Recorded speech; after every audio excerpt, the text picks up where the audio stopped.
Welcome to Agastya predictive techniques. ఈరోజు మనం మాట్లాడుకోబోయే planet Mars, కుజుడు, భౌముడు, భూమిపుత్రుడు. ఈ మార్స్ తాలూకా క్యారెక్టరిస్టిక్స్ స్పిరిచువల్ ఆస్ట్రాలజీలో, ఎసోటిక్ ఆస్ట్రాలజీలో మహర్షులు ఎలా వర్ణించారు, అలానే ముండెన్ ఆస్ట్రాలజీ సొసైటీలో మార్స్ తాలూకా క్యారెక్టరిస్టిక్స్ ఏంటి, అలానే ఒక నేటల్ ఇండివిజువల్ చార్ట్లో మార్స్ తాలూకా క్యారెక్టరిస్టిక్స్ ఏంటి, ఆ మార్స్ ఎలా బిహేవ్ చేస్తాడు అన్నది ఈరోజు చూద్దాం. సో ఎప్పట్లానే ఫస్ట్ ద్రష్టలు, ఋషులు, మహర్షులు మార్స్ని ఎలా దర్శించారు, వాళ్ళ దృష్టిలో మార్స్ ఏంటి. So Mars is a fiery planet, అగ్నితత్వం కలిగి ఉన్న గ్రహం. అలానే క్షత్రియ వర్ణాన్ని ఇచ్చేవి, ఎందుకంటే హీఈస్ అ ఫైటర్. అలానే Mars represents action and courage and strength, ఇవి మనకి తెలిసిందే. అయితే స్పిరిచువల్ ఆస్ట్రాలజీలో మార్స్ని ఎలా చూశారు అంటే ఒక సోల్ మ్యాటర్ అంటే ఎర్త్ మీదకి వచ్చిన తర్వాత ఆ చుట్టూ ఉన్న మెటీరియలిస్టిక్ థింగ్స్ని, మ్యాటర్ని అంటే తన చుట్టూ ఉన్న సరౌండింగ్స్ తోటి ఎలా ఇంటరాక్ట్ అవుతాడు అన్నది మార్స్ చూపిస్తాడు. అలానే మార్స్కి ఈ మ్యాటర్ని ఈ అప్వర్డ్ డైరెక్షన్లో సూచించారు ఈ సింబల్ని, ఎందుకంటే the soul is dominated by the matter. చుట్టూ జరుగుతున్న సిచ్యువేషన్స్కి, చుట్టూ జరుగుతున్న సరౌండింగ్స్కి ఒక మానవుడు లేదా ఒక సోల్ అన్నది ఎలా రియాక్ట్ అవుతుంది అన్నది మార్స్ నుంచి మనం చూస్తాం. మార్స్ చూపిస్తాడు. ఈవెన్ జన్మజాతకంలో కూడా మనం మార్స్ నుంచి చూసేది అదే. సరౌండింగ్స్లో జరుగుతున్న వాటికి ఇంటరాక్షన్ ఎలా రియాక్ట్ అవుతాడు అన్నది మార్స్ నుంచి మనం చూస్తాం. అలానే ఈ సరౌండింగ్స్లో ఉన్న మ్యాటర్ ఎర్త్లో ఎలా సర్వైవ్ అవ్వాలి, సర్వైవల్ ఇన్స్టింక్ట్స్, ఒక యానిమల్ తాలూకా లక్షణాలు ఏంటి, భయం, మైథునం, వేటాడి చంపి దాన్ని కడుపు నింపుకోవడం, ఆకలిని తీర్చుకోవడం, దాహాన్ని తీర్చుకోవడం, అలానే దాని శక్తి, ఎనర్జీ ఎంతైతే ఉందో ఆ ఎనర్జీతోటి ఫైట్ చేయడం, అలాగే కామం. ఇవి యానిమల్ ఇన్స్టింక్ట్స్. సో ఈ యానిమల్ ఇన్స్టింక్ట్స్ అన్నిటినీ మార్స్ నుంచి చూస్తాం. అందుకే ఫిజికల్ స్ట్రెంగ్త్, వైటాలిటీ అన్నది మార్స్ నుంచి చూస్తాం. సో సూర్యుడి తర్వాత నెక్స్ట్ మనం ఫిజికల్ స్ట్రెంగ్త్ చూసేది మార్స్ నుంచి చూస్తాం అన్నమాట. అలానే మార్స్ భక్తికి కారకుడు అవుతాడు. విపరీతమైన భక్తి ఉంది, ఆ భక్తిలో నిష్ఠ, అనుష్ఠానం, ఈ రెండు పదాలు, రూల్స్ అండ్ రెగ్యులేషన్స్ని, భక్తి మార్గంలో రూల్స్ అండ్ రెగ్యులేషన్స్ని ఇంకా తూచా తప్పకుండా ఖచ్చితంగా పాటిస్తాడు. పొద్దున్న 4 o'clockకి లేచి చన్నీళ్ళు స్నానం చేయాలంటే చేసేస్తాడు. దీనికి వెనకాడడు, బ్లైండ్గా ఫాలో అయిపోతాడు. అంత నిష్టని ఇవ్వగలిగే ప్లానెట్ మార్స్. ఎవరి జాతకాల్లో అయితే ఈ మార్స్ అన్నది స్ట్రాంగ్గా ఉంటుందో వాళ్ళకి భక్తి అన్నది ఇంకా నరాల్లోనే జీర్ణించుకుపోయి చాలా గట్టిగా ఉంటుంది. అంత భక్తిని ఇవ్వగలిగే ప్లానెట్ కుజుడు. అదంతే రా ఎనర్జీ అన్నమాట. ఎనర్జీని ఫుల్గా వాడుకుంటాడు. అలానే యానిమల్స్కి ఉండాల్సిన బేసిక్ ఇన్స్టింక్ట్స్, వాళ్ళని ప్రొటెక్ట్ చేసుకోవడం, రక్షించుకోవడం, అది మార్స్కి బాగా తెలుసు. Mars is a protector, a fighter. తన ప్రొటెక్షన్ కోసం ఫైట్ చేస్తాడు, తను నమ్ముకున్న వాళ్ళ ప్రొటెక్షన్ కోసం కూడా ఫైట్ చేస్తాడు. సో ప్రొటెక్ట్ చెయ్యాలి అంటే అక్కడ తనకి కాన్ఫ్లిక్ట్ అన్నది కనిపించాలి. ఆ కాన్ఫ్లిక్ట్ అన్నది లాజికల్ థింకింగ్ ద్వారా అది అర్థం అవ్వాలి. ఓకే, ఇక్కడ ఒక ప్రాబ్లం ఉంది అన్న విషయాన్ని సోల్ అన్నది అర్థం చేసుకోగలగాలి. ఆ కాన్ఫ్లిక్ట్ని మార్స్ ఇస్తాడు. ఆ కాన్ఫ్లిక్ట్ థింకింగ్, లాజికల్ థింకింగ్, తర్వాత యాంగర్ అనే ఎమోషన్, ఇంపల్సివ్ బిహేవియర్ లేదా అగ్రెషన్ అనే బిహేవియర్, ఈ మూడు లేకపోతే ప్రొటెక్షన్ అనేది రాదు. ఇవన్నీ ఇంపార్టెంట్. ఈ ఫీలింగ్స్, ఈ ఎమోషన్స్ అనేవి ఉన్నప్పుడే ప్రొటెక్ట్ చెయ్యాలి లేదా నన్ను నేను ప్రొటెక్ట్ చేసుకోవాలి అన్న థాట్ అన్నది వస్తుంది.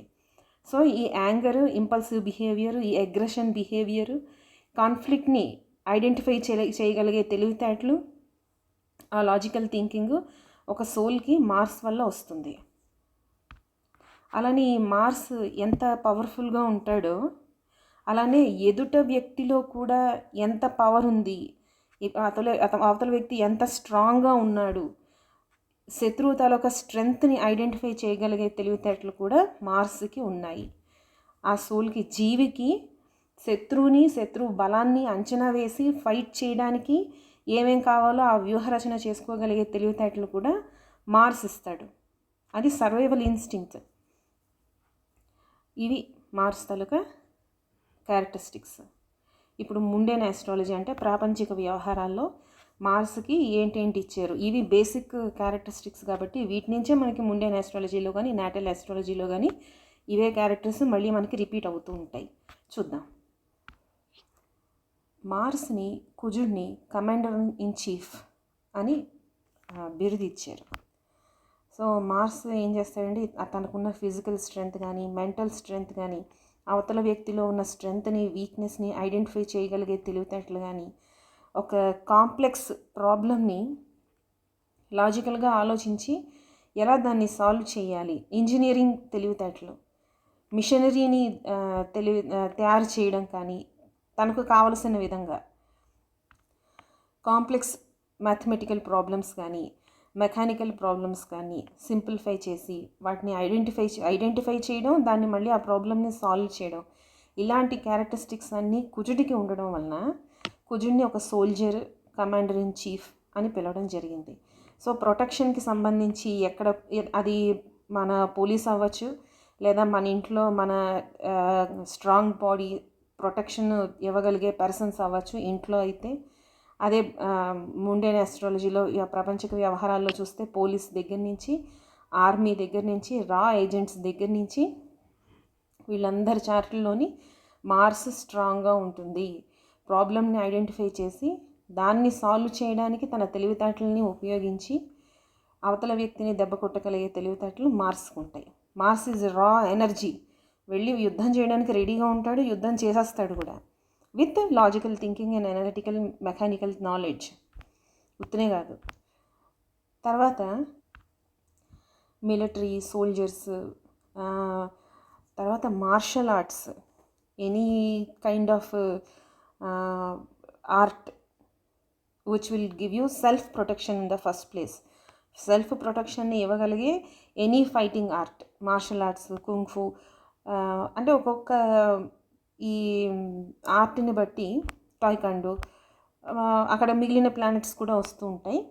కానీ బేసికల్గా ఆ ఫిజికల్ స్ట్రెంగ్త్ని అటాక్ చేయాలి, అటాక్ని డిఫెన్స్ చేయాలి అన్న తెలివితేటలని ఇచ్చేది మార్సే. ఆ స్ట్రెంగ్త్ని మార్సే ఇస్తాడు. కాబట్టి కుజుడు ఈ ఆర్ట్స్లో, ఈ ఫైటింగ్ రిలేటెడ్ జూడో, వీటన్నిటిలోని మార్స్ ఖచ్చితంగా ఉంటాడు.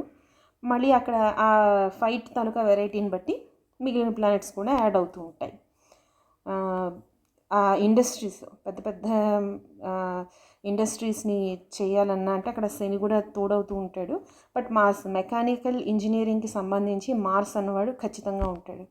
కాబట్టి ఎలాంటి పెద్ద ఇన్ఫ్రాస్ట్రక్చర్ అయినా he can design, he can do.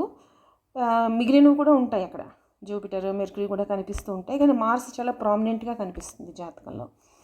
తర్వాత దేశాల మధ్య జరిగే చిన్న చిన్న యుద్ధాలు కానీ లేదా పెద్దవి కానీ, టెర్రరిస్ట్ అటాక్స్ కానీ, మళ్ళీ ఆటం బాంబులు, ఈ ఫైట్కి సంబంధించి ఏదైనా మెకానికల్, ఏదైనా ఇండస్ట్రీస్ కానీ, ఇంజనీరింగ్కి సంబంధించినవి కానీ, ఇవన్నీ మార్స్ ఆధీనంలో ఉంటాయి. అలానే కాన్ఫ్లిక్ట్, ఒక సిచ్యువేషన్లో కాన్ఫ్లిక్ట్ని ఐడెంటిఫై చేసి దాన్ని మళ్ళీ దానికి రియాక్షన్ అన్నది మార్స్ కంట్రోల్లో ఉంటుంది. తర్వాత అదే మార్స్ కొంచెం నెగిటివ్ ఎనర్జీని, మిగిలిన ప్లానెట్స్ కొంచెం నెగిటివ్ ఎనర్జీని షేర్ చేసుకుంటున్న టైంలో వైలెన్స్, ఫిజికల్ ఫైట్స్, బాగా మర్డర్స్, రేప్, దొంగతనాలు, తర్వాత కిడ్నాపింగ్, బాంబ్ బ్లాస్ట్లో మిగిలిన ప్లానెట్స్ కూడా వస్తాయి. ఇలాగ బ్లడ్ షెడ్ అన్నది ఎక్కడైనా ఈ పెద్ద పెద్ద యాక్సిడెంట్స్ జరగడం, ఇలాంటివన్నీ కొట్లాటల్లో చనిపోవడం, మనుషులు చనిపోవడం, ఇలాంటివన్నీ కూడా మార్స్ చూపిస్తాడు. ఈ యాంటీ సోషల్ ఎలిమెంట్స్, సమాజానికి వ్యతిరేకంగా జరిగే చర్యలన్నిటిలోని అక్కడ మార్స్ తాలూకా ఇన్ఫ్లుయెన్స్ బాగా కనిపిస్తుంది. కాకపోతే ఇక్కడ ఏంటంటే రాహు కూడా అక్కడ ఇన్ఫ్లుయెన్స్ ఉంటుంది. పెద్ద ఎత్తున జరగాలి అంటే అక్కడ రాహు కూడా వస్తూ ఉంటాడు. అదే మిగిలిన ప్లానెట్స్ ఇన్ఫ్లుయెన్స్ కూడా కనిపిస్తూ ఉంటుంది. బట్ మోస్ట్లీ ఇవి ఉంటాయి. అలానే పాజిటివ్గా మార్స్ ఉన్నప్పుడు ఇంజనీరింగ్, పెద్ద పెద్ద ఇంజనీరింగ్ కాలేజెస్, పెద్ద పెద్ద ఇంజనీరింగ్ స్ట్రక్చర్స్, అలానే మార్స్ కెమికల్కి కారకుడు, వీనస్ కూడా కెమికల్కి కారకుడు. సో వీళ్ళు ఏంటంటే ఫార్మాసిటికల్ ఇండస్ట్రీస్, ఫార్మాసిటికల్లో జరిగే ఎక్స్పెరిమెంట్స్, న్యూ ఇన్వెన్షన్స్, వీటన్నిటిలోని మార్స్ మళ్ళీ కనిపిస్తాడు. అండ్ అగైన్ మార్స్ బాగున్న వాళ్ళకి, స్ట్రాంగ్గా ఉన్న వాళ్ళు సర్జన్స్ అవుతారు. ఎందుకంటే బ్లడ్ అన్నది మార్స్ నుంచి మనం చూస్తాం, రెడ్ బ్లడ్ సెల్స్. సో ఈ సర్జన్స్ అన్నవాళ్ళు మరి డే టు డే లైఫ్లో వాళ్ళు ఈ కట్ చేయడం కానీ, అదే మనం ఎముకల డాక్టర్స్ వాళ్ళని చూస్తే వాళ్ళు కూడా బోన్స్ని రిపేర్ చేసే పద్ధతిలో వాళ్ళు బలప్రయోగం చేయడం ఉంటుంది. బ్లడ్ అన్నది ఈస్ ఎవ్రీడే ఆక్సిజన్ పీల్చుకున్నట్టు ఉంటుంది వాళ్ళకి, డే ఇన్ డే అవుట్ అవే చూస్తూ ఉంటారు. సో వాళ్ళ జాతకంలో మార్స్ స్ట్రాంగ్గా లేకపోతే మంచి స్ట్రాంగ్ డాక్టర్స్ అవ్వలేరు. ఎంబీబీఎస్ ఫస్ట్ ఇయర్లోనే బ్లడ్ చూసి కళ్ళు తిరిగి పడిపోయి 1 సంవత్సరం తర్వాత ఇంటికి వచ్చేస్తారు. సో అదేంటంటే ఇలా సర్జన్స్, స్పెషల్లీ సర్జన్స్ అయ్యే డాక్టర్స్కి మార్స్ స్ట్రాంగ్గా ఉంటుంది. 8th హౌస్కి స్ట్రాంగ్గా కనెక్ట్ అవుతుంది, 12th హౌస్కి కూడా. సో ఈ తర్వాత టెర్రరిస్ట్ అటాక్స్, ఈ ఫైట్స్, ఎనీ ఫిజికల్ ఫైట్, ఎక్కడైనా డ్యామేజ్ జరిగినా ఇక్కడ ప్రతి చోట ఈ డిస్రప్షన్లో మనకి మార్స్ బాగా కనిపిస్తూ ఉంటుంది. తర్వాత నాటల్ ఆస్ట్రాలజీ, ఇంకా ఉంది. తర్వాత స్టీల్, కాఫీ, టీ, తర్వాత ముళ్ళు ఉన్న చెట్లు, ముఖ్యంగా మత్తు పదార్థాలు, ఈ ఆల్కహాలు, ఈ టొబాకో అన్నవి మత్తు పదార్థాలు అన్నవి. ఎందుకంటే మనం ముందర చెప్పుకున్నట్టు యానిమల్ ఇన్స్టింక్ట్స్ అంటే మైథున, ఆ మత్తు ఇచ్చే పదార్థాలు వాడకం కానీ, వాటి పెంపకం కానీ ఎక్కువగా మార్స్ అండర్లోకి వస్తూ ఉంటాయి ఇవన్నీ. తర్వాత ఈ ఫైటింగ్కి కావలసినవి గన్స్ లేదా ఈ బాంబులు, వీటన్నిటి తయారీలో కూడా మార్స్ 8th హౌస్ కారకత్వం. అక్కడ మార్స్ న్యాచురల్ జోడియాక్ సైన్లో వృశ్చికానికి కారకుడు, అది న్యాచురల్ 8th హౌస్. అక్కడ సైంటిస్టులకి బాగా అది పనిచేస్తుంది. ఈ అటామిక్ ఇవి కనుక్కునే వాళ్ళకి, బాంబ్స్, బుల్లెట్స్, గన్స్ ఇవన్నీ తయారు చేసే వాళ్ళకి, వీటన్నిటికీ ఈ మెకానికల్ ఇంజనీరింగ్ అంతా మార్స్ వల్ల వస్తుంది. అలానే మార్స్ మ్యాలిఫిక్గా ఉంటే వాళ్ళు క్రైమ్స్ చేస్తారు. అదే మార్స్ స్ట్రాంగ్గా పాజిటివ్గా ఉంటే వాళ్ళు డిటెక్టివ్స్, స్పై, రా ఏజెంట్స్. ఎందుకంటే బ్లైండ్ భక్తిని చూపిస్తుంది వాళ్ళకి. దేశం మీద అంత బ్లైండ్ భక్తి లేకపోతే నే పేరు మార్చేసుకొని కుటుంబాన్ని వదిలేసి, దేశాలను వదిలేసి వేరే కంట్రీస్కి వెళ్ళిపోయి సంవత్సరాల తరబడి ఒక చిన్న క్లూ కోసం సంవత్సరాల తరబడి అక్కడ వెయిట్ చేసి అక్కడ మళ్ళీ మిషన్ని హ్యాండిల్ చేయడం, ఇదంతా అంత ప్రగాఢమైన భక్తి లేకపోతే, వాళ్ళు దేశభక్తి లేకపోతే వాళ్ళు చేయలేరు. సో మార్స్ అక్కడ స్ట్రాంగ్గా పాజిటివ్గా పనిచేస్తుంది, చాలా చాలా స్ట్రాంగ్గా ఉంటుంది అలాంటి వాళ్ళ జాతకాలు. మనకు అలాంటి జాతకాలు దొరకవు, కానీ దొరికితే ఒకవేళ చూద్దాం. అలానే మార్స్ బ్లడ్కి కారకుడు అనుకున్నాం కదా. సో ఇలాగ స్లాటర్ హౌసెస్, బుచ్చర్స్ అంటే మాంసం వ్యాపారం చేసేవాళ్ళు, వాళ్ళ జాతకంలో కూడా మార్స్ స్ట్రాంగ్గా ఉంటుంది, పాజిటివ్గా ఉంటుంది. అలానే ఇన్ కేసు నెగిటివ్గా ఉన్నప్పుడు ఈ దొంగతనాలు చేయడం, దోపిడీలు చేయడం, రేప్స్, మర్డర్స్, రెబెలియస్ నేచర్ తోటి బిహేవ్ చేయడం, కంపల్సివ్ బిహేవియర్ అనమాట. అంటే ఏదో అయిపోతుంది, ఇంకా మనమే వెళ్ళి అక్కడ ప్రొటెక్ట్ చేసేయాలి, నేను లేకపోతే ఇంకేమీ జరగదు అన్న ఆలోచనలో వాళ్ళు అదొక కంపల్సివ్ బిహేవియర్ ఉంటుంది. అంటే అది కంట్రోల్లో లేని బిహేవియర్ అనమాట. వాటికి మార్స్ కారకుడు. తర్వాత యానిమల్స్, బర్డ్స్ దగ్గరికి వచ్చేసరికి సింహం, టైగర్, సింహం కాదు, టైగర్, ఉల్ఫ్, హంటింగ్ డాగ్స్, తర్వాత కైట్స్, ఈ బేసికలీ కొంచెం వైల్డ్ యానిమల్స్ అన్నీ మార్స్ కంట్రోల్లో ఉంటే మార్స్ తాలూకా క్యారెక్టరిస్టిక్స్ అన్నీ వాటిలో కనిపిస్తూ ఉంటాయి. తర్వాత ఇండివిజువల్ ఆస్ట్రాలజీ అంటే ఇండివిజువల్ చార్ట్లో, ఒక జన్మ జాతకంలో, నేటల్ చార్ట్లో మార్స్ని ఎలా ఐడెంటిఫై చేయాలి. సో మార్స్ని ఐడెంటిఫై చేసే ప్రాసెస్లో మనం చంద్రుణ్ణి కూడా ఐడెంటిఫై చేయాలి. ఫస్ట్ చంద్రుణ్ణి, లగ్నాన్ని, ఈ రెండింటి తాలూకా పరిస్థితి ఏంటి, ఇవి ఎలా ఉన్నాయి అన్నది చూడడం చాలా చాలా ఇంపార్టెంట్. మార్స్ కన్నా ముందర చంద్రుడు తాలూకా పరిస్థితి ఏమిటి జన్మజాతకంలో, అలా లగ్నాలాడు వీటి పరిస్థితి ఏంటి అన్నది చాలా చాలా ఇంపార్టెంట్. ఎందుకంటే మార్స్ యాక్షన్ అయినప్పుడు మూన్ అండ్ రియాక్షన్ ఈ రెండు కలిసే ఉంటాయి ఎప్పుడు. సో అవి చూస్తూ ఉండాలి. మూన్ తాలూకా స్ట్రెంగ్త్ చూడడం చాలా చాలా ఇంపార్టెంట్. మార్స్ తాలూకా స్ట్రెంగ్త్ని జన్మజాతకంలో కరెక్ట్గా ఐడెంటిఫై చేయాలి అంటే. తర్వాత జన్మజాతకంలో మార్స్ అన్నది అన్నదమ్ముల్ని, కోబాన్స్, తోడబుట్టిన వాళ్ళు, అన్నదమ్ములు కానీ సిస్టర్స్ని వీనస్ నుంచి మనం చూస్తాం. బేసికల్లీ మేల్ కోబాన్స్ ఎవరైతే ఉన్నారో వాళ్ళని, బ్రదర్స్ అందరినీ మార్స్ నుంచి చూస్తాం. అలానే స్త్రీ జాతకంలో మార్స్ని హస్బెండ్ కింద చూస్తారు, జూపిటర్ని కూడా హస్బెండ్ కింద చూస్తారు. కాకపోతే ఈ చూసే విధానంలో మార్స్ తాలూకా క్యారెక్టరిస్టిక్స్ వేరు, జూపిటర్ తాలూకా క్యారెక్టరిస్టిక్స్ వేరు. దాని గురించి మాట్లాడుకుందాం మనం.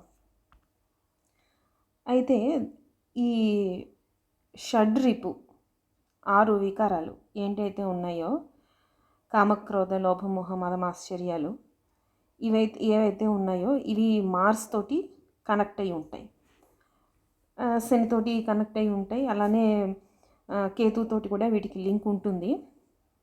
కానీ వీటన్నిటిలోని మార్స్ తాలూకా పర్సంటేజ్ అనేది వాటిల్లో కనిపిస్తుంది. ఈ షడ్రిపు, వీటిని రిపు అంటే శత్రువులు, ఈ 6 శత్రువుల కింద మనం చూస్తాం. ఇవి మనకి స్పిరిచువల్ వేలో అడ్డుపడుతూ ఉండే కారకాలు అన్నమాట. వీటిని మనం వీటికి మార్స్ తాలూకా జన్మజాతకంలో మార్స్ అన్నవాడు ఎలా ఉన్నాడు అన్నది చూస్తాం. అలానే ఎడ్యుకేషన్ దగ్గరికి, physical education and normal education రెండిటికి మార్స్ ఈక్వల్ ఇంపార్టెన్స్ ఇస్తాడు. అలానే ఇంజనీరింగ్, స్పోర్ట్స్, స్పెషల్లీ స్పోర్ట్స్ ఆడేవాళ్ళ జాతకాలు చూసుకుంటే దాంట్లో మార్స్ చాలా స్ట్రాంగ్గా ఉంటాడు. వాళ్ళకి ఫిజికల్ స్ట్రెంగ్త్ చాలా అవసరం. సో ఆ ఫిజికల్ స్ట్రెంగ్త్ బై బర్త్ రావాలి అంటే మార్స్ స్ట్రాంగ్గా ఉండాలి జన్మజాతకంలో. అలానే Mars is also an entrepreneurship. సొంతంగా ఇన్వెంట్ చేసి దాన్ని మార్కెట్ చేసి సంపాదించడంలో మార్స్ ముందర ఉంటాడు. డైనమిక్ ఎనర్జీ ఉంటుంది. Fighter, he's a fighter. ఏ స్పోర్ట్లో అయినా, ఏ జాబ్లో అయినా, ఇంజనీరింగ్, మెకానికల్లో అయినా, ఎనీ సర్జన్స్ దేంట్లో అయినా ముందర ఉండి ఎస్ నేను చేస్తాను అని చెప్పేది మార్స్. కాంపిటేటివ్ స్పిరిట్ కానీ, విన్ అవ్వాలి లేదా దీన్ని అటెంప్ట్ చెయ్యాలి. అందుకే మార్స్కి ట్రావెలింగ్ కూడా చాలా ఇష్టం. కొత్త కొత్త ప్రదేశాలు చూడటం, కొత్త కొత్త అనుభవాల్ని, ఆ ఎమోషన్స్ని ఎంజాయ్ చేస్తాడు మార్స్. అలానే కాంపిటేటివ్ స్పిరిట్ మార్స్కి చాలా ఉంటుంది. అది పాజిటివ్గా ఉంటే బాగుంటుంది. పాజిటివ్ కాంపిటేటివ్ స్పిరిట్ అన్నది బాగుంటుంది. అదే కొంచెం నెగిటివ్ కాంపిటేటివ్ స్పిరిట్ అయితే అప్పుడు కొంచెం మోసం చేసి, చీట్ చేసి గెలవడానికి ట్రై చేస్తూ ఉంటాడు. సో అది కూడా దేనికైనా మార్స్ ముందర ఉంటాడు. మంచి అయినా చెడైనా ఫస్ట్ నేనున్నాను అని రెడీగా, ఆ కరేజ్, ఆ యానిమల్ ఇన్స్టింక్ట్, ఎస్ బ్లైండ్గా వెళ్ళిపోవడం, బ్లైండ్గా ఫైట్ చేయడం అన్నది, ఆ డిటర్మినేషను, అడ్వెంచరస్ నేచర్, అలానే ఒక 10 మంది గ్రూప్ని నడిపించగలిగే తెలివితేటలు, మేనేజ్ చేసే తెలివితేటలు, మంచి ఇన్స్పిరేషనల్ స్పీచ్ ఇవ్వగలిగే తెలివితేటలు, తను ఎనర్జెటిక్గా లీడర్ ఎనర్జెటిక్గా కరేజియస్గా నేనున్నాను అని ముందరికి నడుస్తూ ఉంటే మొత్తం హోల్ టీం అంతా ముందరికి నడుస్తూనే ఉంటుంది, ఎక్కడ ఆగదు, ఆపేవాళ్ళు ఉండరు, ఉన్నా కూడా వీళ్ళు దూసుకుపోతూ ఉంటారు. అది Mars is a true leader. మంచి మోటివేషనల్ స్పీకర్స్ ఉంటారు వీళ్ళల్లో. అచీవ్ చేయాలి, గోల్ని అచీవ్ చేయాలి అన్న కరేజ్ చాలా ఉంటుంది వీళ్ళకి. అలానే నేచర్ని డిఫరెంట్ అడ్వెంచరస్ ట్రిప్స్కి వెళ్ళడం కానీ, ఇవన్నీ మొన్న ఒక చిన్న అమ్మాయి ఎవరెస్ట్ని అధిరోహించడం జరిగింది, ఎక్కడం. సో అలాంటివి కానీ స్పోర్ట్స్, వీటన్నిటికీ మార్క్స్ కావాలి. లేకపోతే అంత చిన్న వయసులో అమ్మాయి ఎలా వెళ్ళింది అంటే మార్స్ తాలూకా స్ట్రెంగ్త్, ముందరికి దూసుకు వెళ్ళిపోతూ ఉంటారు వాళ్ళు. ఇలా ఉంటుంది Mars. At the same time కోపం, ఇంపల్సివ్ బిహేవియర్, ఇమీడియట్ రియాక్షన్ అనమాట, ఏది ఆలోచించకుండా. మార్స్ని బేసికల్గా యాక్షన్ వితౌట్ థాట్ అని చెప్పుకుంటాం మనం. ట్రూ మార్స్ తాలూకా నేచర్ అలా ఉంటుంది. అదే మీకు పాజిటివ్ ప్లానెట్స్ మెర్కురీ, జూపిటర్, వీటి తాలూకా పాజిటివ్ ఎనర్జీ ఉంటే ఒక ప్లానింగ్ ఉంటుంది, ఒక ప్లాన్ తోటి వెళ్తాడు మార్స్. అది అటాక్ చేయడానికైనా, దేన్నైనా అచీవ్ చేయడానికైనా, ఛాలెంజెస్ని ఎదుర్కొని, ఆబ్స్టికల్స్ని ఎదుర్కొని ముందరికి వెళ్ళడానికైనా, ఎవరెస్ట్ని అధిరోహించాలన్నా అక్కడ పాజిటివ్ మార్స్ పనిచేస్తూ ఉంటుంది. తర్వాత ఇందాక మనం చెప్పుకున్నట్టు ఈ యాంగర్, ఫ్రస్ట్రేషను, ఇది అన్నది మనకి అన్ఫేవరబుల్ కండిషన్స్ అన్నవి సొసైటీలో ఉంటాయి, సొసైటీలోనే కనిపిస్తాయి, మనకి ఇంట్లోనే కనిపిస్తాయి. ఏదో ఒక టైంలో ఏదో ఒక రోజు ఈ అన్ఫేవరబుల్ సిచ్యువేషన్ అన్నది మనం ఫేస్ చేస్తూనే ఉంటాం. అండ్ డే టు డే లైఫ్లో ప్రాబ్లమ్స్ అన్నవి అందరూ ఫేస్ చేస్తూనే ఉంటారు. అవి వచ్చినప్పుడే కదా మన తెలివితేటలు బయటపడతాయి. అయితే ఈ ప్రాబ్లమ్స్ని కానీ, ఈ కాంపిటీషన్ని కానీ, ఈ ఫ్రస్ట్రేటింగ్ అవతల వ్యక్తి తాలూకా ఫ్రస్ట్రేటింగ్ బిహేవియర్ కానీ, లేదా ఫ్రస్ట్రేటింగ్ సిచ్యువేషన్ని కానీ ఒక వ్యక్తి ఎలా హ్యాండిల్ చేస్తాడు అన్నది మనం మార్స్ నుంచి చూస్తాం. మార్స్ తాలూకా కండిషన్ని బట్టి ఈ సొసైటీ తనని ఫ్రస్ట్రేట్ చేస్తూ ఉంటే మార్స్ కూడా ఇంపల్సివ్గా బిహేవ్ చేసి ఏదో ఒక మిస్టేక్ చేసేయడమో, ఏదో ఒక పొరపాటులో, అది ఫిజికల్ ఫైట్ అవ్వచ్చు, లేకపోతే వెర్బల్ ఫైట్ అవ్వచ్చు, మిస్టేక్ చేస్తాడా? లేదా అంటే ఆ ఫ్రస్ట్రేటింగ్ సిచ్యువేషన్ని, ఆ కాంపిటీషన్ని తెలివిగా బిహేవ్ చేసి ప్రాబ్లమ్ని సాల్వ్ చేస్తాడా అన్నది మార్స్ తాలూకా పొజిషన్ని బట్టి జన్మజాతకంలో మనం చూడొచ్చు. ఒక వ్యక్తి తాలూకా ప్రాబ్లమ్ సాల్వింగ్ స్కిల్స్. మార్స్కి మిగిలిన ప్లానెట్స్ తోటి మంచి పాజిటివ్ ఎనర్జీ వచ్చింది అంటే ప్రాబ్లమ్ని ఐడెంటిఫై చేస్తాడు. కాన్ఫ్లిక్ట్ అన్నది అసలు కాన్ఫ్లిక్ట్ అన్నది ఎక్కడ జరుగుతుంది అన్నది ప్రాపర్గా ఐడెంటిఫై చేస్తాడు, దాన్ని సాల్వ్ చేయడానికి ట్రై చేస్తాడు. లేదు మిగిలిన ప్లానెట్స్ తోటి కొంచెం అన్ఫేవరబుల్ ఎనర్జీ అన్నది పాస్ అవుతుంది అంటే ఇంకా ఆ కాన్ఫ్లిక్ట్ని ఐడెంటిఫై చేయలేక ఈ ఫ్రస్ట్రేటింగ్ సిచ్యువేషన్ని, ఆ కాంపిటేటివ్ స్పిరిట్ అన్నది పాజిటివ్లో ఉండక నెగిటివ్ వేలో రియాక్ట్ అవ్వడం అనేది జరుగుతుంది. కాబట్టి మనిషి ఎలా హ్యాండిల్ చేస్తాడు అన్నది మనం మార్స్ నుంచి చూస్తాం జన్మజాతకంలో. అలానే ఇందాక మనం చెప్పుకున్నట్టు భర్తని, ఒక స్త్రీ జాతకంలో భర్తని మార్స్ నుంచి చూస్తారు, అలానే జూపిటర్ నుంచి కూడా చూస్తారు. అయితే మార్స్ నుంచి చూసేది ఎలా ఉంటుంది అంటే ఇంటిమసీ, తర్వాత ప్రొటెక్షన్, వైఫ్ని ప్రొటెక్ట్ చేస్తున్నాడా లేదా, వైఫ్ అవసరాలని ఐడెంటిఫై చేస్తున్నాడా లేదా, వైఫ్ తోటి ఎలా బిహేవ్ చేస్తున్నాడు, ప్రేమగా ఉంటున్నాడా, లేకపోతే ఫిజికల్గా ఏమైనా టార్చర్ చేస్తున్నాడా, మెంటల్గా టార్చర్ చేస్తున్నాడా, ఇలాంటివి మార్స్ నుంచి మనం చూస్తాం. అదే జూపిటర్ దగ్గరకు వచ్చేసరికి జూపిటర్ అంటే విజ్డమ్, భార్య తరపున ఎలాంటి సహాయ సహకారాలు అందిస్తున్నాడు భార్యకి, అలానే తను భార్య ఏదైనా సాధించాలి, ఏదైనా గెలవాలి, లేకపోతే ఉద్యోగం చేయాలి, ఇంకోటి ఏదైనా వ్యాపారం చేయాలి అనుకుంటే ఈ జూపిటర్ విజ్డమ్ ఎంత సహాయ సహకారాలు అందిస్తున్నాడు physically, at the same time ఎంత భార్యని ఎడ్యుకేట్ చేస్తున్నాడా, ఇదిగో ఈ లైన్లో చదువు, లేదంటే పలానా వాళ్ళు ఉన్నారు, నీకు ఇక్కడికి వెళ్తే నీకు ఈ ప్రాబ్లమ్ సాల్వ్ అవుతుంది, వీళ్ళని అప్రోచ్ అయితే వీళ్ళు నీకు హెల్ప్ చేస్తారు. సో జూపిటర్ అన్నవాడిని మనం విజ్డము అలానే ఎడ్యుకేషన్కి చాలా పాజిటివ్ ప్లానెట్. అలానే జూపిటర్ ఈజ్ రెస్పెక్ట్, వైఫ్ని రెస్పెక్ట్ చేస్తున్నాడు. అమ్మాయి జాతకంలో మనం జూపిటర్ తాలూకా ఇవి చూస్తాం అనమాట. వైఫ్ని రెస్పెక్ట్ చేస్తున్నాడా లేదా భార్యను వదిలేసి తన మాన తను ఉంటున్నాడా, ఆ సాంగత్యం ఎలా ఉంటుంది అన్నది మనం జూపిటర్ నుంచి చూస్తాం అనమాట. ఎంత హెల్ప్ఫుల్గా ఉన్నాడు, ఎంత రెస్పెక్ట్ ఇస్తున్నాడు, ఎంత సపోర్ట్ ఇస్తున్నాడు, ఎంత ఫ్రీడమ్ ఇస్తున్నాడు, అట్ ద సేమ్ టైం భార్య తాలూకా ఎదుగుదలకి ఎంత సహాయ సహకారాలు అందిస్తున్నాడు, ఎలా ఎలా గైడ్ చేస్తున్నాడు అన్నది జూపిటర్ నుంచి చూస్తాం. సో ఇది పార్ట్ 2లో ఫేవరబుల్ మార్స్ కండిషన్స్ ఏంటి, కుజుడు వీక్గా ఉన్నాడంటే జన్మజాతకంలో ఎలా ఉంటుంది, అలానే అన్ఫేవరబుల్ కండిషన్స్ ఏంటి, నెగిటివ్ ఎనర్జీని మార్స్ షేర్ చేసుకుంటున్నప్పుడు చార్ట్లో ఎలా బిహేవ్ చేస్తాడు, అలానే మార్స్ తాలూకా కారకత్వాలు మెడికల్ ఆస్ట్రాలజీలో ఎలా ఉంటాయి ఏమిటి అన్నది పార్ట్ 2లో చూద్దాం. Thank you. Keep watching Agastya predictive technique.